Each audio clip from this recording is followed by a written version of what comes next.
The Three Bears by Paul Galdone. Once upon a time, there were three bears who lived together in a house of their own in the woods. One was a little bitty baby bear. One was a middle-sized bear. And one was a great big bear. They each had a bowl of porridge. Little wee bear had a little baby bowl. Middle-sized bear had a middle-sized bowl, and Great big bear had a great big bowl. they had a chair to sit in. Little wee bear, little wee chair. Middle-sized bear had a middle-sized chair, and the Great big bear had a great big chair. and they each had a bed to sleep in. Little wee bear, little baby bed. Middle-sized bear had a middle-sized bed, and Great big bear had a great big bed. one morning, three bears made porridge for breakfast and poured it in their bowls, but it's too hot to eat, so they decided to go for a walk in the woods until it cooled. While the three bears were walking, a little girl named Goldilocks came to their house. First, she looked at the window, and then she peeked through the keyhole. Of course, there was nobody inside. Goldilocks turned the handle of the door. The door was locked because the three bears were very trusting bears. They did no one any harm, and they never thought anyone would harm them. So Goldilocks opened the door and went right in. There was the porridge on the table, and it smelled real good. Goldilocks didn't stop to think whose porridge it was. She went straight to it.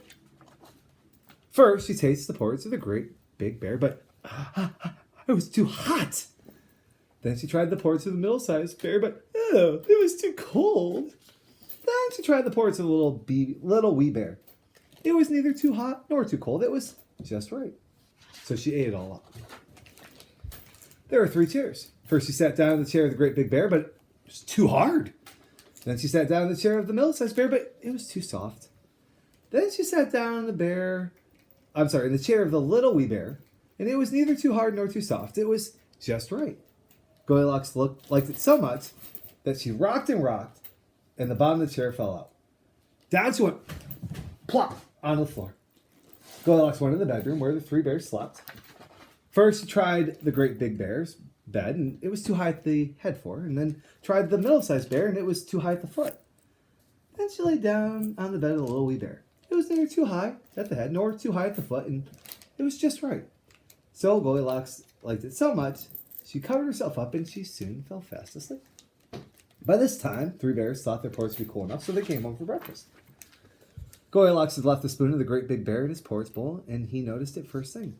Somebody's been eating my porridge, said the great big bear, in his great big bear voice.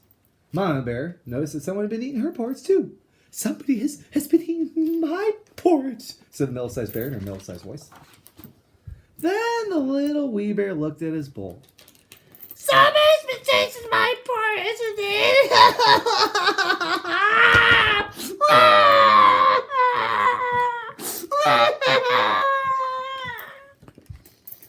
Goldilocks had left the cushion crooked in the chair. The great big bear noticed it at first, and he said, Somebody's been sitting in my chair.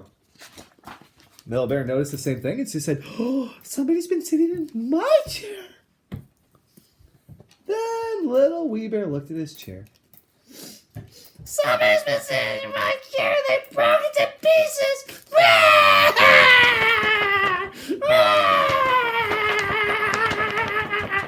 I want my chair.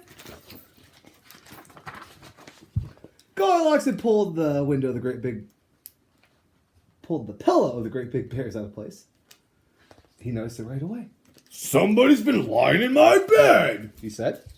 Goldilocks had pulled the blanket of the middle-sized bear. Somebody's been lying in my bed, said Mama Bear, middle-sized bear. Then the little wee bear looked at his bed. Somebody's been lying in my bed. And there she is.